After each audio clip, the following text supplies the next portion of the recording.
So, switching gears once again to talk about social policy and structural interventions. We've been focused a lot this semester on what we can do at an individual level or even at a community level, but thinking from this upstream idea of policies that influence people's behaviors or choices or access is what we're going to focus on for a few minutes here. So, thinking about policy and structural interventions, policy is a social construction that is mediated by culture. So, we have a tendency to separate us from legislation, from policies, when in fact I would argue that policies are a reflection of what we value or don't value.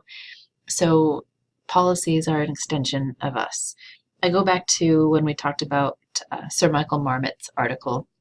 I'm talking about the social gradient, and how in his article and in a discussion that I had witnessed from him where he said, clearly you want this inequality, clearly you want these health disparities because you continue to vote for policies and for those administrators who put forth policies that value this sort of inequality. That's a rough idea to handle, but it's important to think about when we're talking about policy and the weight that it carries in our society and what it's a reflection of. So policies are a lot of things, and for the purposes of our conversation, we're going to focus on the fact that policy is a structural determinant of health. Right? It dictates health in lots of ways. Think about the Affordable Care Act. It dictates a lot of other structural determinants then as well. So it's not just saying that health care is right and not a privilege, although that's debatable how that actually came to be in this policy. But ideally, ACA was trying to say that everybody should have access to health care, right? And by saying so, by making that a reality, constructing that new reality, it also shifted other structural determinants, which made access to care all that much more important. So it literally opened the doors for some people to reach healthcare. Policies are also strategies to improve health. You think about how people advocate for various policies to happen to improve health. So inherent in talking about policy and structural interventions is this idea of advocacy, where we are leaning on the bodies that determine these things or have the power to shift how the determinants will look to push for better and newer policies. So Affordable Care Act obviously is on the chopping block, and you can see how some organizations are rallying around and advocating for either the ACA to stay in place or for various things to not be pulled off the table, like extending healthcare to the age of 26 for those who are on their parent or guardian's insurance and in school full-time. And again, policies are a reflection of how we define health. Based on what the policies we put in place, it really is a reflection of some of us anyway. I wouldn't say it's always a collective body. It's a reflection of those who have power to vote on these things about how we define health. And if you think about some of our policies, even the Affordable Care Act, also known as Obamacare, does it define health as an overall well-being and not just the absence of disease? Or does it still use the old kind of medical model of health is simply the absence of disease? I'll let you chew on that one. Health policy is a lot of things. It's really kind of, when you boil it down, health policies are authoritative decisions made and actions taken by governments that pertain to health. In the videos that we watched together so far, I think of unnatural causes. Dr. Williams, who again is one of my academic favorite people, talks about everything being health policy. Housing policy is health policy. Jobs policy is health policy. Education policy is health policy.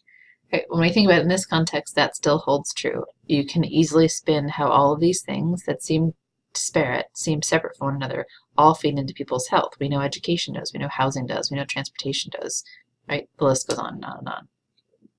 So health policy can happen at the local, state, national, and international levels. It can be from formal governments or government organizations such as the World Health Organization. And it's all about context, content, process, and power are all parts of health policy, just like anything else.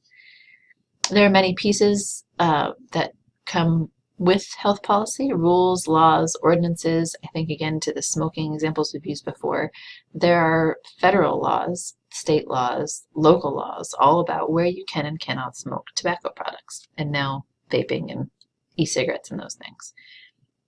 And there's also pieces in organizational levels, behaviors and structures, like safe working conditions, right? Those are health policies.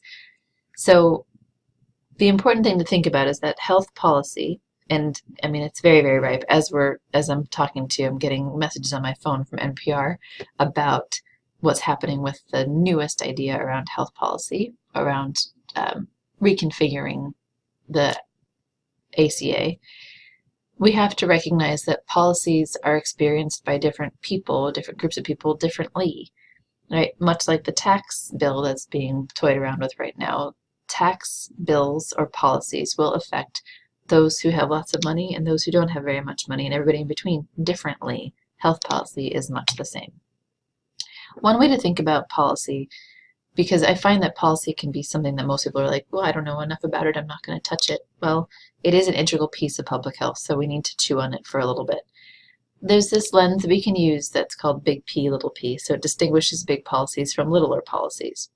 I don't mean to suggest that one is more powerful than the other. In fact, they can be equally powerful, but I just want to make this clarification. So big P policies often are put forth by large governing bodies. So they're federal law, city ordinances, large plans like the Affordable Care Act. And when you think about big P policies, they're often required to have elected officials vote on them. So that's how you can kind of distinguish these big, heavy-hitting, big P policies. Little p policies often occur within an institution, department, or agency and change organizational practices. So you could have regulations, funding guidance, organization of health programs within these smaller agencies. It might even be guided by big P policies, but these are much more institutionally focused and focused on changing organizational practices. For example, if you click on this link, Community Food Strategies, it gives you a lot of very tangible examples of big P and little p policies. But one example when speaking about food specifically is a farm bill. So what does that look like? Farm subsidies, which then dictates to the market what we'll have lots of or little of, right?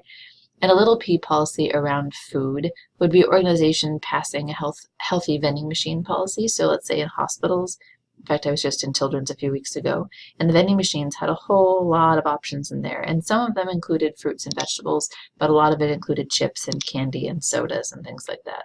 So if an organization institutes a little p policy that they only serve healthy things in their vending machines, that changes the dynamic and what's available and therefore how people eat within an organization. So it can be powerful in its own right.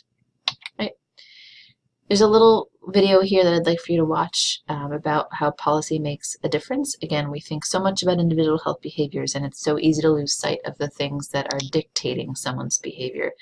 So watch this little clip and then come back to me.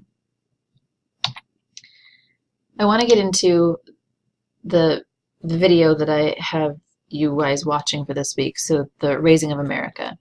If you haven't watched the film already, please do so. And then come back to this little section. There's a lot of examples around Family and Medical Leave Act, FMLA, in the documentary I'm having you watch, which is also, by the way, put forth by the same folks, I believe, who put together Unnatural Causes. When you think about what it looks like for families to go back to work after having a child, it raises some questions, and a lot of you have not had to face this yet, and I hope that the policies have changed by the time that you do. But how do you think that Family and Medical Leave Act, or paid family leave in general, affect people's ability to engage in their own health, to engage in their jobs? What does it look like to try and return to work when you have a young family? And what policies are in place to either support or impinge on your ability to do so? So after watching the video, I would like for you to just consider in your own mind, feel free to incorporate these in your post, wink wink, nudge nudge. Do you think that moms should have time off after giving birth, and why, right? And there are no right or wrong answers here. This is strictly what you think, what your experiences have been. And it usually is indicative of how you value health in these ways, and some of you might have differing opinions, and that's okay. I just ask that you think about these things, right?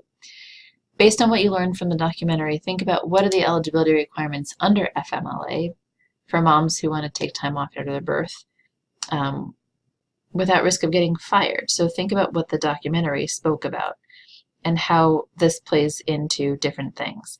If you're curious, you can also go to the website of any search engine rather of any of your choosings, whichever you prefer, and type in what New York State offers in terms of paid family leave following a birth. So also think about among developed nations, where does the U.S. rank with regard to maternity leave? And what, depending on what your answer is in the documentary or what you Google or Bing or Yahoo your way through, how might availability to paid leave affect parental stress or child well-being? So you can think back to not only the documentary that I'm having you watch, The Raising of America, but also back to this small clip in Vancouver that I also had you watch in the previous slide. We, again, often think about just these little interactions every day between mom and child, mom and work, mom and child and school. But what are the policies saying? And what constraints are they putting on people? Or what doors are they opening up? This is an important piece to think about, especially if this is an issue that matters to you or this translates to any other issue. If you're into occupational safety, if you're into environmental health, what does this look like coming from an upstream perspective? And what does it look like coming from a downstream perspective? So coming from policy to lived experiences on up to meet in the middle somewhere. What are the two influences? Again, thinking back to the documentary, according to the documentary itself, most women work, and 40% of new mothers return to work by the time their babies are 3 months old, right? So what protections does the federal government offer to new mothers or fathers, parents? Does not have to be any gender specific.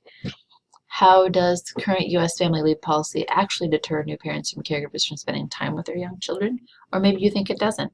Talk about that in your brains or in your posts. What are the consequences for moms and babies if a mom is going back to work before the child is 3 months old? Right? What about the U.S. what is it about the U.S. that made paid family leave politically untenable? So think about this and what was said in the documentary. What made family leave policy not work, not be prioritized, right? And what will it take to change family leave policies in the U.S.? So we don't talk a lot about interventions to change policies. We haven't yet so far in this class. Based on what you even know from individual health theories or models behavior change, try and apply some of that in your heads to what it would take to change policies at the national level, at the federal level around these things, or even the state level. States have a lot of flexibility in terms of how they support or don't support families for family leave. So think about these things. More things to think about the documentary that will help hopefully have a painted picture for you around what it looks like for families, right? For how we're raising America, so to speak. Think about the particular couple. I think it's Yemenette is how she pronounces it, and David. And think about where the U.S. rank in availability, affordability, and quality of childcare. What are the links between availability of childcare and parental stress? And think about some of the information that was given to you in the documentary, a historical perspective on policies that we are now seeing the consequences or benefits from.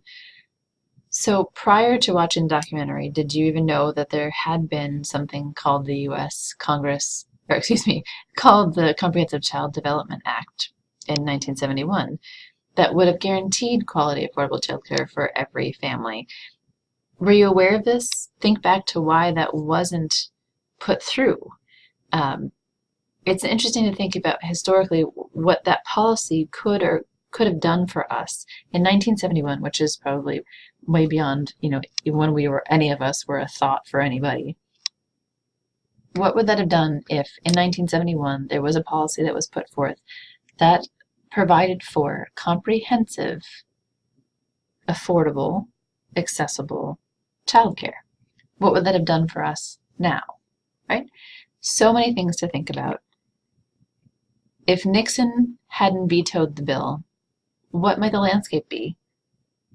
Think about the example of this couple, Yemenette and David, and their children. What would it look like for them if there was a policy rather in place that provided for comprehensive, accessible, affordable childcare?